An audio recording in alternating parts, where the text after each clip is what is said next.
and welcome back to my channel. Today's video is the things that I wish I knew prior to starting a blog. So if you are already a blogger or if you're thinking about starting a blog, just keep watching to hear some of my tips and advice that will help you get on your blogging journey with ease. Okay, completely unrelated, but I'm wearing a hat indoors because my hair is crazy and at this point I can't be bothered doing anything about it. If you don't already know, I write a lifestyle blog called evolvelivingblog.com, which you can find a link for down below. And I created it in January of 2017. So I've been writing for over a year and a half now.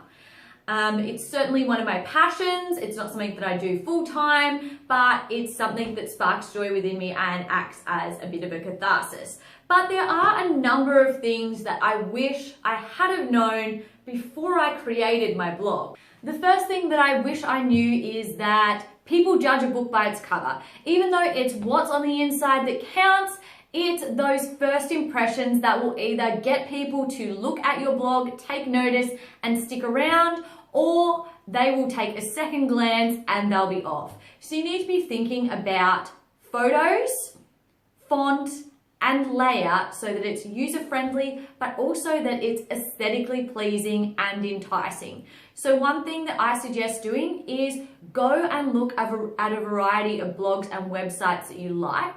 Think about the design features and aesthetic bits and bobs that they use and sort of start to gather inspiration and to emulate the bits of their websites and their blogs that you like to create a website or a blog that you think is aesthetically pleasing and will entice people to stick around. The second thing that I wish I had have known prior to starting a blog is that social media is king, and you need to have a piece of every social media pie. Facebook, Instagram, Pinterest. If you are, familiar with other different social realms, get on those as well. Share your blog on every single social media because they're the main avenue that drives traffic to your blog. And the thing about social media is not only do you need to be good at it, but you need to pour time into developing your social media to create an overall brand presence and awareness of your blog. And it can be super time consuming. So use your time wisely and effectively and get real good at social media game. Number 3, and don't take offense to this one, is that some people won't care. And the people that you think will care and be interested might not. Be prepared that some of your family, close friends, work colleagues, people that you think would be interested or take the time to read your blog and support what you're doing might not. The people that need to hear that message will receive it. Number 4, and we all know this one, is that haters are gonna hate. And you might think that you've created a really positive, uplifting blog post, but there'll always be someone who has an issue with what you've written. I know for me personally, I wrote a post that I thought was really inspiring, and to be honest, it's the only post so far that has had a negative reception. You really cannot predict and you cannot control how other people are going to react to what you put out there.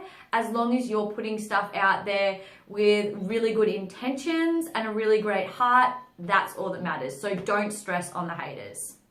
Number 5, and literally I only found this out not so long ago. What the heck is a privacy policy?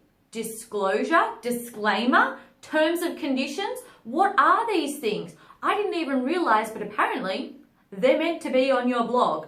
Okay, so privacy policy pretty much is you telling people how you're going to use information. If you're getting people's email addresses, or if your blog has cookies or analytics, whatever, to track where people come from, you need to tell people how you're accessing their information and where you're going to use it.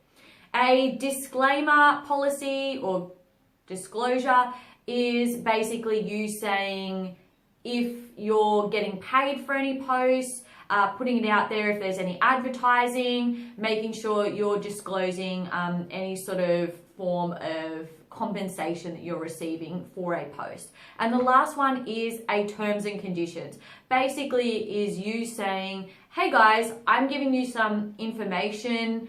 Don't go out there and use this information and then use it against me. It's not my fault if you get injured or whatever. I'm just providing reviews and don't claim it as fact. I'm not a doctor or whatever it is. Basically, it's you covering your ass in case people want to take legal action against you, and you need to have these things on your blog. Wish I had have known that at the start. Not that I've had to deal with any of these issues, but it's well and truly better to be safe than to be sorry, particularly in cases where things could get messy and legal stuff could be involved. Make sure you get out there. Just Google sample terms and conditions for blogs, and you'll be able to access like free little snippets that you can sort of adapt and use as your own. Same with disclosure, disclaimer, and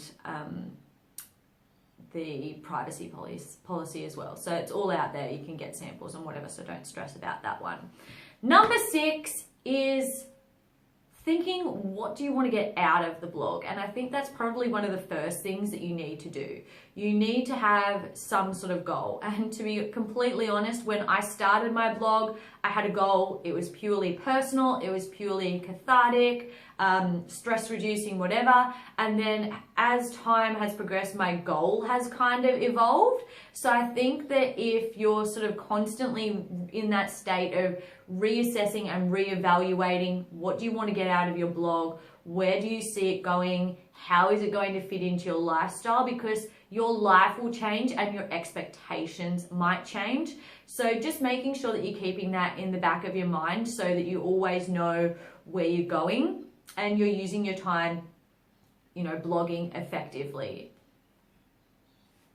Last but not least, number 7 thing that I wish I had have known prior to starting my blog is that sometimes it's going to be an emotional roller coaster.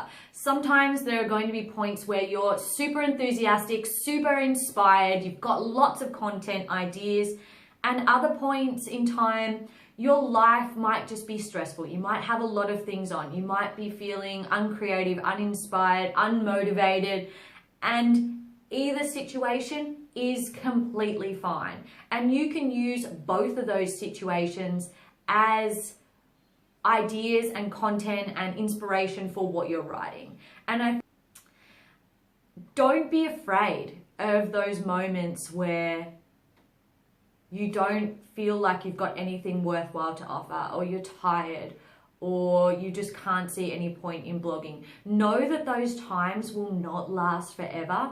And when you're in those moments of self-doubt, take it back to tip number 6. Go back to your goals. Why are you doing it in the first place? If you head back there and you remember what your point, what your aim is of the blog, it will really just shift your focus and your mindset, realign you with your goal, and you'll sort of have that freshness to be able to get back into it and feel really fantastic.